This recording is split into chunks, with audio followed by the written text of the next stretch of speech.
के कोने कोने में यूट्यूब के माध्यम से हमसे गुरु मंत्र लेकर वैदिक परंपरा में आगे बढ़ने वाले मेरी प्रिय शिष्यों, सज्जन और सन्नारियों, रामायण की कथा सुना रहा हूँ मैं आपको। राम राज्याभिषेक हो गया।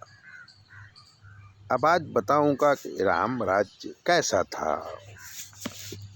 राम राज्य में सभी वर्ण, ब्राह्मण, क्षत्रिय, वैश्य और शूद्र अपने अपने धर्म में अनुरक्त थे। वेदों में वर्णित मार्ग का अनुसरण करते थे। किसी को किसी भी प्रकार का डर नहीं था। सबको प्रेम करने की प्रथा थी।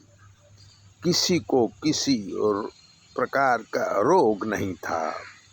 सभी लोग भक्ति भाव से परिपूर्ण थे। दीर्घ आयुष्य वाले स्वस्थ जीवन था सभी का। अकाल मृत्यु किसी की होती नहीं थी।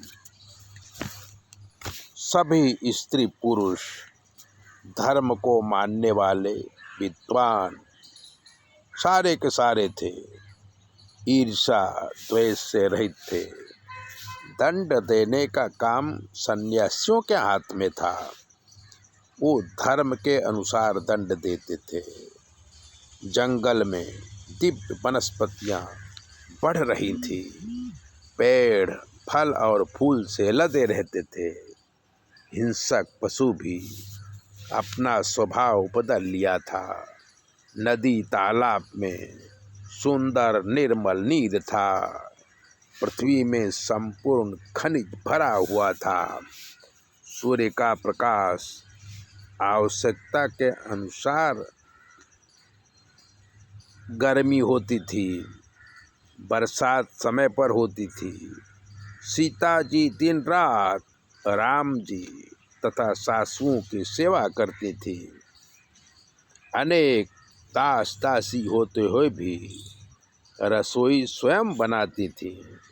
सभी भाई साथ में बैठकर भोजन करते थे। सुबह सुबह सरयू नदी में स्नान करके राम लक्ष्मण आदि गुरु वशिष्ठ के मुख से वेद और शास्त्रों की चर्चा सुनते थे।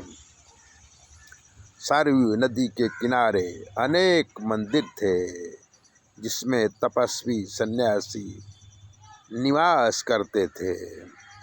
अयोध्या निवासी हर प्रकार से सुखी संपन्न थे। पशु पक्षी भी आपस में बैर भाव का त्याग कर एक दूसरे के झुंड में शामिल होकर आनंद करते थे। पूरे सृष्टि के राजा राम ही थे। पूरी सृष्टि के राजा राम थे।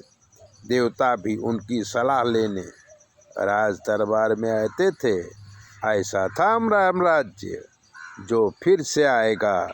ऐसी संकल्पना के साथ चैनल को सब्सक्राइबर करिए, लाइक करिए और अगर आपके जीवन में कोई कष्ट है तो 9825200108 पर फ़ोन करो। हम आपको बताएंगे कि आपके ग्रह नक्षत्र कितने खराब हैं और क्या करने से आप सुखी हो जाएंगे। सारी प्रॉब्लम का हल आपको बता दिया जाएगा। 9825200108 पर फ़ोन करिए। चैनल सब्सक्राइबर ज़रूर करें।